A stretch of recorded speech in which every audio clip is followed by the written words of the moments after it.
I watch this movie every day for an entire summer, and I want to know if it still holds up.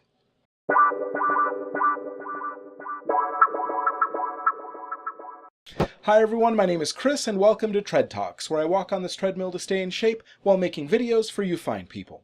Even though I first learned about Robin Williams through Aladdin, it wasn't until Mrs. Doubtfire came out that I really noticed him as an actor. And in the summer of 1994, I watched this movie every single day with my siblings. At the time, I thought it was just because it was a funny movie, but looking back, I see that it was a real source of comfort during a difficult time. Because Mrs. Doubtfire is the story of a family going through a divorce where the dad takes on the alter ego of a British nanny in order to spend more time with his kids. I saw this movie both as a child and as an adult, and it's remarkable how much your life stage changes your perspective. Because when I was young, I thought that the best part about the movie was how funny Robin Williams was and how the concept of Mrs. Doubtfire could lead to hilarious circumstances. Now looking at it as an adult and as a father, I see that the movie succeeds because of how convincing the relationships are. You believe Daniel in every scene that he's with his kids. You believe every scene where he's talking about his kids to other people.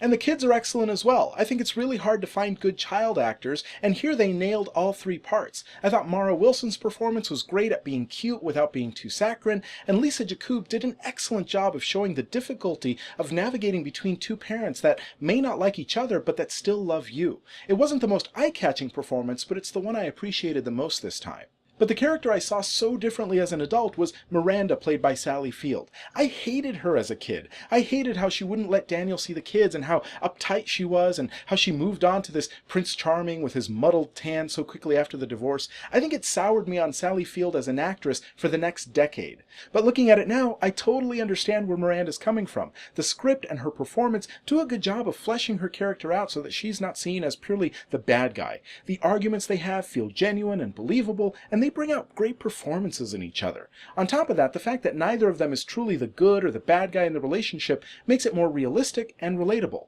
And I should also say that Robin Williams' performance here is surprisingly touching and believable. I know that the movie is mainly there to highlight his impressions and his ability to fade into the Mrs. Doubtfire character, but the reason that we root for him, in spite of all the weird and frankly unnecessary things that he's doing, is because we believe that he's a dad that cares for and wants to be with his kids. There was a couple of instances, though, where it felt like the plot was moving forward in an unrealistic manner. I mean unrealistic beyond the fact that he's becoming a fake nanny and that actually works. In the conversation or the argument that they have where it leads to the divorce, I know that she wants a divorce and she's been looking for it for a long time, but Daniel gives in too quickly to all the rebuttals that she has. He says, hey, let's do counseling. She says, it's too late for that. So he moves on to the next thing instead of trying to convince her that yes, he wants to make it work. Now the actors did a good job with the script that they had, but it felt like it was a bit too truncated of a conversation in order to move the plot along.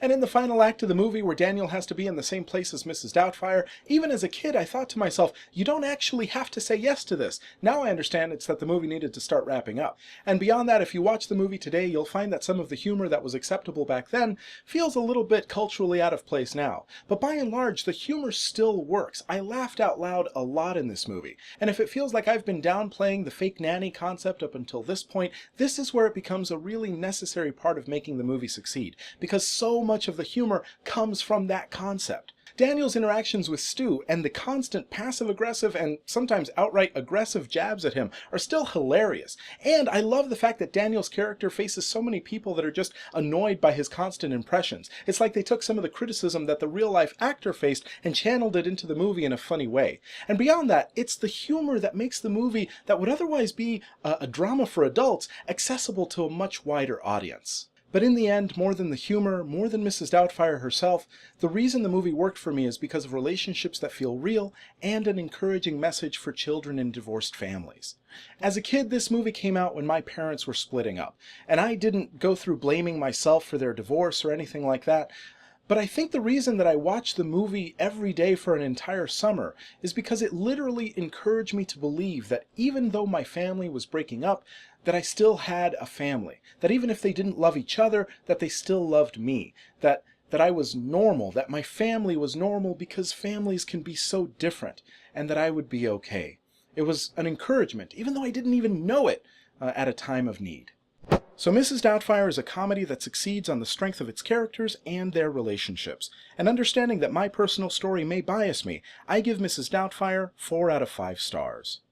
Okay, so that was Mrs. Doubtfire, and now I'm curious, what movies encouraged you when you were a kid? Whatever it is, leave it in the comments and I'll take a look. Beyond that, if you like this video and you want to keep up with my content, please like and subscribe. I'm trying to get to 1,000 subscribers and it would be great if you were a part of that group. And you can hit the little bell icon to be notified when a new video goes up.